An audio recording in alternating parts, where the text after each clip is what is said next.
दर्शन, दृष्टीभेदीतली अध्यात्म. देवदर्शनाला चाललोय हे वाक्य आपण नेहमी सहज उच्चारतो, पण त्या दर्शन शब्दामध्ये दडलेला अनुभव अत्यंत गूढ आणि अर्थगर्भ आहे. दर्शन म्हणजे केवळ पाहणे नव्हे, तर अनुभूती घेणे, साक्षात्कार करणे आणि अंतर्मनाशी संवाद साधणे आहे. देवळात किंवा तीर्थक्षेत्री जाणारा माणूस पर्यटनासाठी जात नाही. देवळात किंवा तीर्थक्षेत्री जाणारा माणूस पर्यटनासाठी जात नाही, तर तो जातो एका अदृश्य पण सजीव अशा चैतन्याच्या सानिध्यासाठी.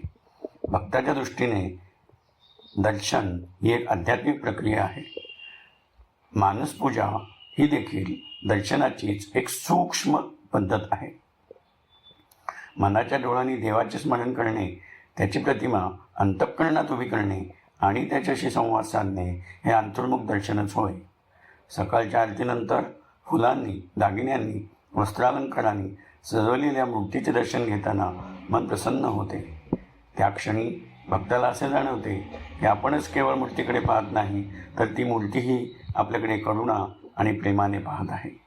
ही दृष्टीभेट म्हणजे भक्त आणि देव यांच्यातील निःशब्द संवाद असतो. मूर्ती घडविताना नेत्रांना दिले जाणारे महत्त्व ह्याच भावनेतून येते. डोळे म्हणजे चैतन्याचे प्रतीक. मूर्तीचे नेत्र पूर्ण झाल्याशिवाय ही प्रतिमा सजीव वाटत नाही, कारण भक्ताला त्या नेत्रातून कृपा, आश्वासन आणि आधार अनुभवायचा असतो. देव आपल्याकडे पाहतो आहे, आपल्या वेदना जाणतो आहे, आपल्यावर कृपादृष्टी ठेवतो आहे. ही भावना भक्ताला धीर देते.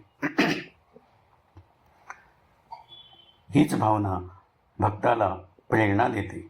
जेव्हा कोणी तिरुपती, गिरनार, बद्रीनाथ, काशी, पंढरपूर किंवा इतर कोणत्याही पवित्र स्थळी जातो, तेव्हा तो केवळ डोंगर, नदी किंवा वास्तू पाहण्यासाठी जात नाही, तो जातो देवदर्शनासाठी. भारतात असंख्य तीर्थक्षेत्रे आहेत. काहींना तीर्थ, काहींना धाम, तर काहींना पीठ म्हणतात. प्रत्येक ठिकाणी मूर्ती असली तरी ती केवळ दगड किंवा धातू नसते. ती भक्ताच्या श्रद्धेची, भावविश्वाची आणि सांस्कृतिक स्मृतीची सजीव प्रतिमा असते. तीर्थक्षेत्री जाऊन देवदर्शन झाल्यावर तेथील नदी, पर्वत आणि पुराणातील स्थळे पाहण्याची ओढही असते. हिमालय देवांचे निवासस्थान मानला जातो. गंगा स्वर्गातून अवतरली अशी श्रद्धा आहे. त्या पवित्र पाण्यात स्नान करून आत्मशुद्धी साधावी असा भाव भक्ताच्या मनात असतो. येथेही दर्शन हा अनुभव दृश्यापलीकडे जातो. तो मनशुद्धीचा आणि आत्मस्पर्शाचा होतो. दर्शन केवळ देवमूर्तीपुरते मर्यादित नाही. संत, साधू, संन्यासी यांचे दर्शन घेण्यासाठी लोक गर्दी करत असतात. त्यांच्या नेत्रातून प्रकटणारी करुणा आणि शांतता भक्ताच्या मनावर सकारात्मक लहरी निर्माण करत असते. दुष्ट लागणे किंवा वाईट नजर यावर आपला विश्वास असतो, कारण नजरेतूनच भावना व्यक्त होत असतात. तसेच संतांची किंवा गुरूची कृपादृष्टी मनाला उभारी देते, आश्वस्त करते. म्हणूनच भक्त गर्दीत उभा राहून मान वर करून गुरूंकडे पाहत असतो.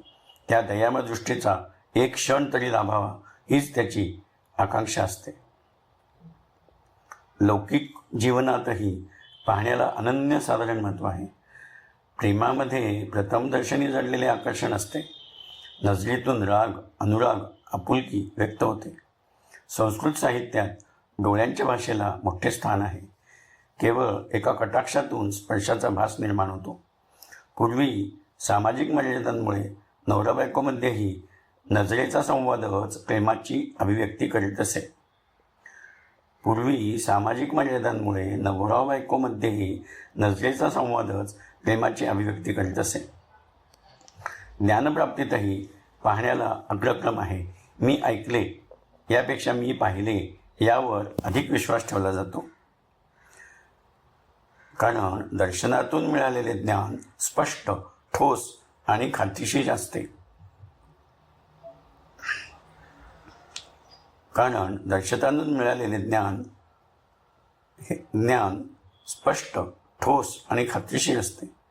म्हणूनच दर्शन हा शब्द आपल्या संस्कृतीत केवळ बघण्यापुरता मर्यादित राहत नाही, तो श्रद्धा, प्रेम, ज्ञान आणि आत्मानुभूतीचा संगम ठरतो. भक्त आणि भगवंत यांच्यातील ही दृष्टिभेद मनाला शांती देते, आश्वस्त करते आणि जीवनाला अर्थ देते. कदाचित म्हणूनच भारतीय संस्कृतीत दर्शन ही केवळ कृती नसून एक आध्यात्मिक अनुभूती मानली जाते.